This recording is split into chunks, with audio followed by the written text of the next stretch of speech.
नमस्कार दोस्तों। हरियाणा के अंदर जो शपथ ग्रहण है वो रद्द होगा।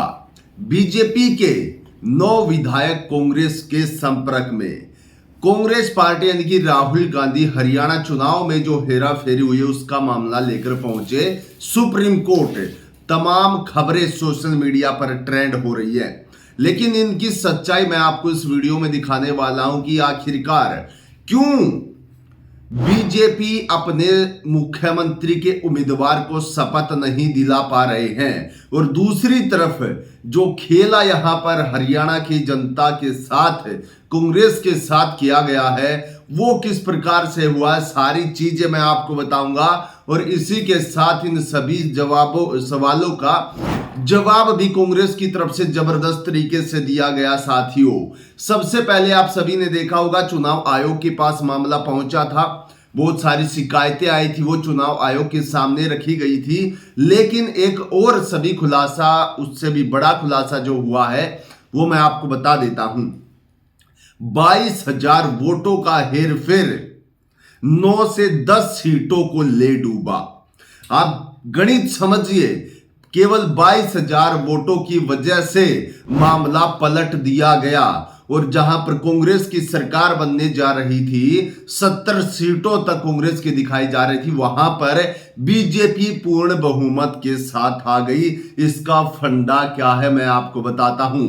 सबसे पहले स्क्रीन पर देखिए, दीपक शर्मा बड़े मशहूर वरिष्ठ पत्रकार हैं। इन्होंने क्या लिखा है कि कोई 32 वोट से हार गया, कोई 610 वोट से और कोई 2000 वोट से। कुल मिलाकर कांग्रेस का सारा खेल 22 से 23,000 वोट में निपट गया। ऐसी स्थिति में अगर गड़बड़ी के आरोप लग रहे हैं तो इसकी गहराई से जांच होनी चाहिए। जी हां, और इसके नीचे पूरा का पूरा उन्होंने उन 9 सीटों के बारे में बताया है जिनमें 22 से 23,000 वोटों के कारण बीजेपी की 9 सीट उनसे चली गई और 9 सीट जाते ही मामला बीजेपी के फेवर में हो गया। देखिए स्क्रीन पर, उचाना कला की सीट जो बीजेपी जीती है उसमें 32 वोट से बीजेपी का उम्मीदवार जीता। साथियों, डबवाली की सीट 610 वोटों से जीती गई है।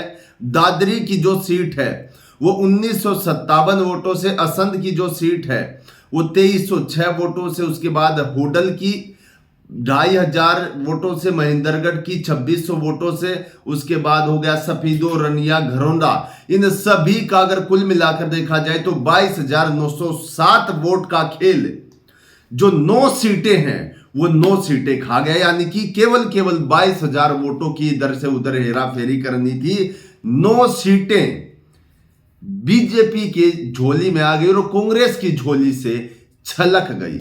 2 आईएनएलडी की साथ बीजेपी की झोली में आ गई। और इसी चीज को लेकर मामला काफी गंभीर भी हुआ है कि 22,000 वोटों का अगर मात्र हेरफेर हो भी गया तो 9 सीटें इधर से उधर हो गई है। इस चीज को हम भूल नहीं सकते। और मामला चुनाव आयोग के पास पहुंचा।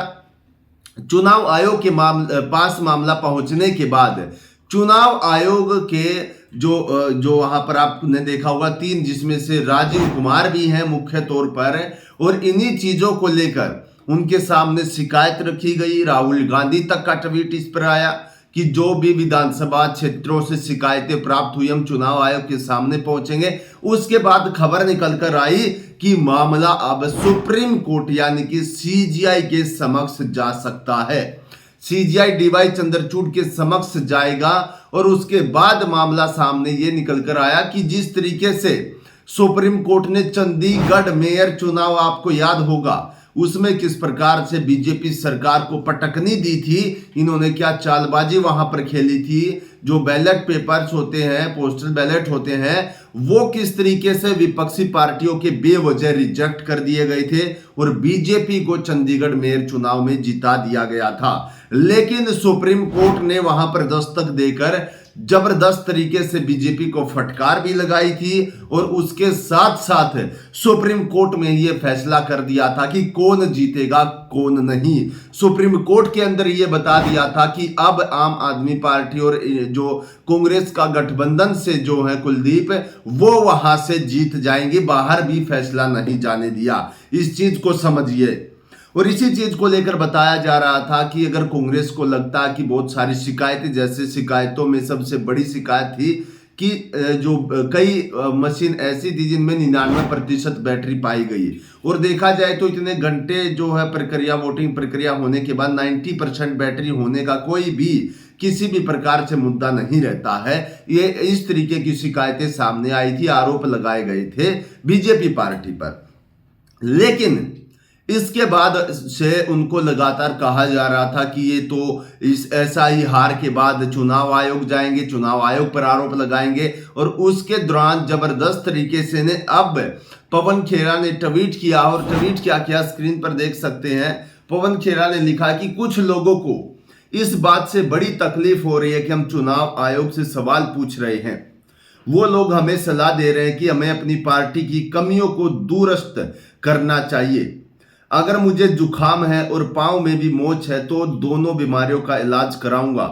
आप मुझे पांव की मोच को नजरअंदाज करने को तो नहीं कह सकते हो ना। जी हाँ, सीधे तौर पर बताया गया अगर हमारी पार्टियों में भी कुछ कमियां हैं उनको भी सुधारा जाएगा, लेकिन दूसरी तरफ से जो खेला हुआ है उसको नजरअंदाज नहीं किया जाएगा। उस पर भी जांच होगी, उस पर भी पुख्ता प्रमाण सबूतों के साथ सारी चीजें रखी जाएंगी। तो ये बड़ा मामला। और रही बात बीजेपी की, बीजेपी का शपथ ग्रहण लगातार टलता जा रहा है, कैंसिल होता जा रहा है। बताया जा रहा है कि कांग्रेस के संपर्क में बीजेपी के 9 विधायक, जो 9 विधायक हैं, 9 MLA हैं, वो कांग्रेस के संपर्क में है। अगर ऐसा है तो सरकार पलट सकती है, शपथ से पहले सरकार पलट सकती है। बीजेपी अपने अंदर का जो चल रहा है, चाहे उसमें कोई अलग से CM का दावा ठोक रहा हो या उनके 9 विधायक उधर संपर्क में, कुछ भी जाहिर नहीं कर रही है, ना ही लोगों के बीच कुछ आने दे रही है साथियों। और इसी चीज को लेकर कहीं ना कहीं लोग और जो वरिष्ठ पत्रकार हैं लगातार समीक्षा करते हुए पता लगा रहे हैं कि बीजेपी के अंदर बड़ी सेंधमारी हो चुकी है, और बड़ी सेंधमारी में कई उनके MLA टूटकर कांग्रेस में आ सकते हैं, ऐसे भी कयास लगाए जा रहे हैं। क्योंकि हो सकता है कांग्रेस ने अपनी पूरी जान झोंक दी हो इस चुनाव में कि अब की बार नहीं तो फिर अगली बार भी नहीं, क्योंकि 5 साल के बाद बहुत कुछ बदल जाता साथियों। तो ये तमाम खबरें निकलकर आ रही थी जो सच्चाई पर आधारित है कि जो 9 सीटें उन पर किस प्रकार से 22 से 23 हजार वोटों के अंतर से 9 सीटें कांग्रेस की झोली से छलक गई। और उसके साथ साथ बीजेपी शपथ ग्रहण क्यों नहीं करवा रही है, क्यों बार बार उसको रद्द कर रही है। पहले 12 का हुआ, उसको रद्द किया, फिर 15 का हुआ, उसको रद्द किया। अब 17 तारीख को बताया जा रहा है कि शपथ ग्रहण समारोह, और उसमें प्रधानमंत्री भी मौजूद होंगे। लेकिन बहुत कुछ गलत चल रहा है साथियों। और आपको क्या लगता है कि क्या गलत चल रहा है, वो आप हमें कमेंट बॉक्स में बता सकते हैं। हम इस प्रकार की सभी खबरें आपके लिए लेकर आते रहेंगे। आज की इस वीडियो में इतना ही। सभी साथी चैनल को सब्सक्राइब जरूर कर लीजिएगा। नमस्कार, जय हिंद।